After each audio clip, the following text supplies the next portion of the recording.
rules of engagement are changing, and at this point of time, the politics over whether the troops were unarmed has just been given a brand new dimension by the Indian government. The External Affairs Ministry is addressing a press conference. I want to quickly pass in live. Right of JSXP and not in JSXP seat. But I'm sure all of you have seen the news of the elections which took place on the 17th of June to the United Nations Security Council. India was elected with overwhelming support, garnering 184 votes out of 100. We'll go to the External Affairs Ministry when they start talking about the Chinese situation. Right now they're talking about India's United Nations Security Council announcement. For the Asia Pacific seat.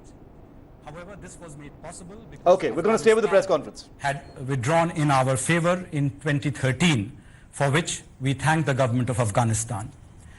The strong support by the entire UN membership for India's election demonstrates the goodwill that India enjoys in the UN and the confidence that the international community has reposed in India's capability to contribute to the work of the Council. Our 2-year term will begin on the 1st of January 2021.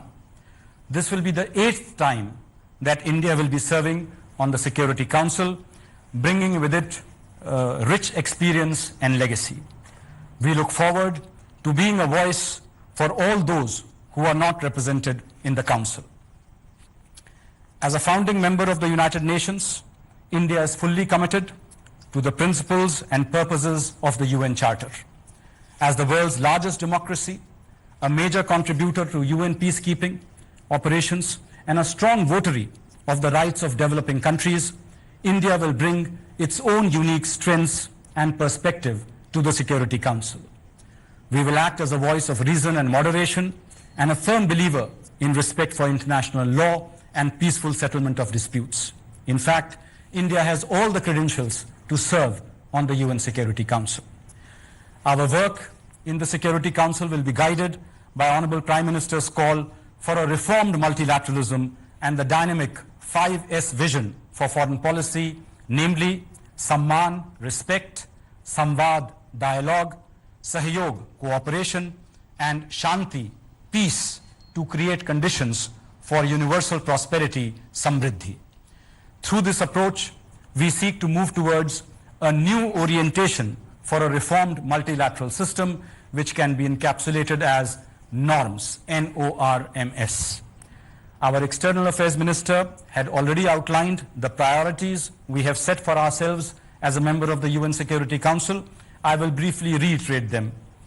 Seeking responsible and inclusive solutions, concrete and result-oriented action at the Security Council for an effective response to international terrorism, reformed multilateralism to reflect contemporary realities, a comprehensive approach to peace and security guided by dialogue, mutual respect, commitment to international law, for which we also hope to help streamline UN peacekeeping, and technology with a human touch.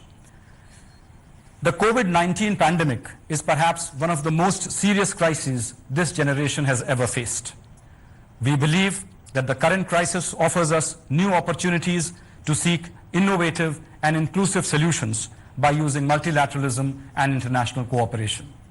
It is clear to us that the United Nations, and indeed multilateralism itself, needs to change to reflect contemporary realities and remain effective and credible. As we look forward to celebrating the 75th anniversary of the United Nations and later the 75th anniversary of our own independence in 2022, India's presence in the Security Council will help bring to the world our ethos that the world is one family, Vasudhaiva Kutumbakam. So this is my opening remark, and now, as I said, I am open to taking a few questions. Thank you, sir, for those remarks. We've received a few questions in advance, so I'll go through them. Geeta Mohan from the India Today wants to know, while it's a secret ballot, who are the likely 8 countries who have not voted for India? Would you like to respond to that? Well, that is your job and not mine. It was a secret ballot, as you all know, and it is not possible for us to speculate on that ballot. But the important thing is focus on the 184. You know, this reflects an almost universal acceptance, the most widespread support possible.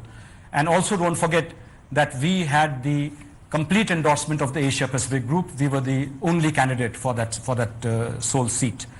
And I think the number of votes that we have received far exceeded the minimum threshold required. You know, the threshold to become a member of the Security Council is you have to get a 2/3 majority, which is 128 votes. In our case, we not only got the 128 votes, we got many more in excess of that, reaching 184. And I think this was one of the best performances ever by India in a UN Security Council election. So I would leave it at that. There's a similar question from Akhilesh Suman of Rajya Sabha TV, so I will not read that. Huma Siddiqui from the Financial Times Online wants to know what is the importance of being a non-permanent member of the UN Security Council. Does it or will it help in becoming a permanent member? Well, you know, the UN Security Council is the highest body that the international community accepts, charged with the maintenance of international peace and security. Our presence on the Security Council and our performance there over the next 2 years will underscore the value that a country like India brings to the table and reaffirm our credentials to be a permanent member of the UN Security Council. It will be a good measure of the value India can bring to the Council by increasing the representativeness of the Council and building bridges among various groups. It will help the process of making the Council better reflective of contemporary realities. We will, of course, continue to take part in the intergovernmental negotiations in the UN where the matter of UN Security Council reform is being discussed, and we will make efforts for concrete progress in those negotiations. So Maha Siddiqui from CNN News 18. Her question is overwhelming support for India at the UNSC elections, but there are some reports in Pak media that after endorsing India last year in Asia Pacific Group, they would not vote for India in the final round. Is that correct? Was there any statement from Pakistan permanent representative, because the ballot is a secret one? And if this were the case, do you believe they have politicized the matter by bringing in bilateral relations in a multilateral platform? You know, unfortunately, this is the kind of behavior we have now been seeing from Pakistan over the past many months and years. They always rake up bilateral issues in multilateral forum. They have made it almost as a standard norm for their policy. As far as we are concerned, our foreign policy has a much broader canvas. We have a much wider and global focus. And as a member of the UN Security Council, we will be dealing with all those issues which are under the consideration of the Security Council, in line with the priorities that Honorable External Affairs Minister has already outlined. The next question is from Siddhant Sibbal of WION. How much focus will be cross-border terror for India and passage of the CCIT? You already heard me, Siddhant, when I outlined the priorities that we will bring to our tenure at the Security Council. And yes, enhancing counter-terrorism action by the UN Security Council is one of the main priorities for us. Earlier also, if you recall, when India was a member of the UN Security Council during 2011-12, we had chaired the United Nations Counter-Terrorism Committee and had brought in the concept of zero tolerance for terrorism. During our coming term, we will work to enhance the global action against terrorism, their supporters and sympathizers, and safe havens by seeking the streamlining of the process of sanctioning of the terrorists and terrorist entities. The process of sanctions also needs to be depoliticized, as there is no justification for any act of terrorism. We will also work for the early finalization of the Comprehensive Convention on International Terrorism, which, as you all know, India had proposed way back in 1996. There's another question from Siddhant Sibbal. Is UNSC an archaic body which can't bring a statement to on COVID? Look, COVID-19 is the biggest pandemic, biggest crisis faced by our generation.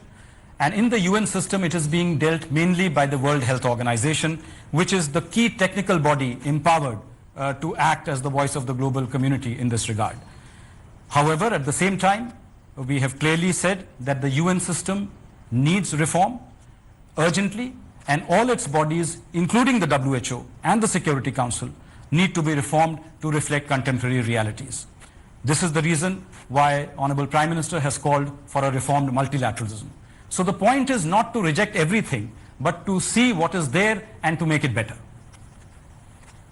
So Madhurendra from News Nation wants to know what was China's and Pakistan's position on India's election to UNSC. Madhurendra, this is a question you need to ask China and Pakistan. I'm not their spokesman. You should better ask them. As far as I'm concerned, we had overwhelming support of 184 countries present and voting that day. Thank you, sir. I understand there are no more follow-up questions, so we can conclude the special briefing. Thank you so much, sir, for joining us. And we'll resume in 5 minutes with our weekly media briefing. So please stay with us, stay connected. Thank you. Thank you.